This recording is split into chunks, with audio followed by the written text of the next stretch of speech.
Ngayong araw nga pala ang schedule kung saan ikakapon na tong si Mochi. At maaga din kami nagising nila Kaina at ni Sarah para dito sa araw na to. 5:50 pa lang ng umaga talagang nagkiyak na kami. At sa mga oras na ito nakasakay na kami sa Grab. Papunta na pala kami kung saan gaganapin ang surgery ni Mochi. Sa online lang namin nakita ito. Kasi noong nakaraan ay naghahanap tong si Sarah kung saan po pwedeng ikapunto si Mochi. Yung abot kaya ba? Hanggang ito nakita namin ni Sarah, meron nagpost sa Facebook. At talaga naman 1K lang po at may libreng vaccine na rin. Ito po ang Facebook page ni Sir Gab. At ito nakapila na nga si Mochi.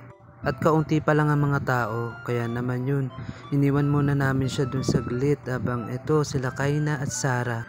Umupo muna sila sa malaking siso habang nagkukwentuhan at nagtatawanan. Oy, enjoy na enjoy sila. Charot! At dahil inggitero ako, sinubukan ko itong nag-iisang siso. Actually, nung bata ako, paborito ko talagang laro din to.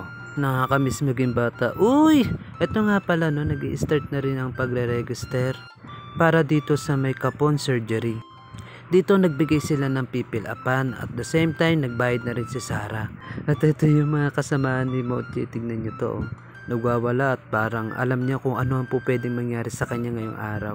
Ngayon kinabit ko na po pala yung number ni Mochi since bayad na rin po yan.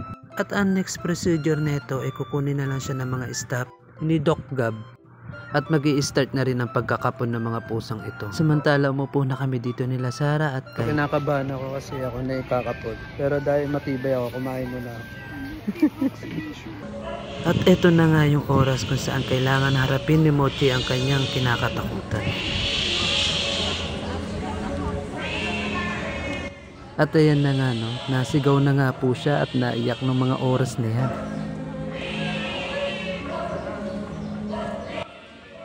At nakakatawa dito, kailangan ng 3 lalaki upang maturukan na si Mochi. So super lakas niya at talagang ang ingay niya dito nung oras na yan. At biglang napatras sila kuya. Kaya pala ito si Mochi ay napaigi sa super takot. Maya maya wala pang 3 seconds. Ayan. Labas na dila ni Mochi at nakatulog na siya. Pagkatapos naman ng 3 minutes, ito nilabas na si Mochi at nilagay na siya dito sa may sapin. Labas yung dila niya at talagang wala siyang malay. Siguro mga another 30 minutes o 35 minutes bago magising si Mochi. At yun, ibinigay na siya sa amin kasi nga nagkaroon na siya ng malay. Pero pansin pa rin talaga namin na sobrang nanghihina pa rin si Mochi. At yun, nag-grab na nga pala kami, papunta kami sa festival ngayon. Sinabay na rin pala namin yung pamimili namin dito sa araw kung saan may schedule si Mochi ng kapon. At wala pa rin malay si Mochi. Habang nakapila si Sarah sa Mercury, kinamusta ko naman to si Mochi. Ayan, gumagalaw yung ulo niya pero labas pa rin yung dila niya hanggang ngayon. Tinawag ko na rin din si Sarah para pakita si Mochi na okay na siya.